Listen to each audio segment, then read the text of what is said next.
អបអសាទរទិវារំលឹកខួបនៃកិច្ចព្រមព្រៀងសន្តិភាពទីក្រុងប៉ារីសថ្ងៃទី23តុលា1991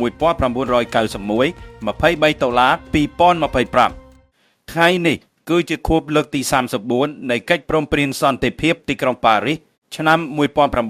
1991ដែលជាព្រះរាជតម្រិះដ៏ថ្លៃថ្លារបស់ព្រះករុណាព្រះបាទសម្ដេចព្រះនរោត្តមសីហនុព្រះបរមរតនកោដ្ឋនិងគំនិតផ្ដួចផ្ដើមដ៏ឆ្លៀសវៃរបស់សម្ដេចអគ្គមហាសេនាបតីតេជោហ៊ុនសែនក្នុងគោលបំណងស្វែងរកសន្តិភាពជូនជាតិមាតុភូមិនិងប្រជាជនទាំងមូលចាកផុតចេញពីសង្គ្រាមនិងជម្លោះរ៉ាំរ៉ៃនេះគឺជាព្រឹត្តិការណ៍ប្រវត្តិសាស្ត្រសំខាន់មួយដែលបាននាំឲ្យមានការបោះឆ្នោតការបង្កើតរដ្ឋធម្មនុញ្ញ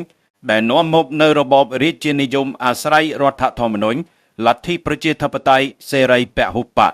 តាមរយៈនយោបាយឈ្នះឈ្នះដែលត្រូវបានដាក់ចេញជាបន្តបន្ទាប់បានធ្វើឲ្យកម្ពុជាឈានទៅដល់ការបញ្ចប់សង្គ្រាមផ្ទៃក្នុងបានទាំងស្រុង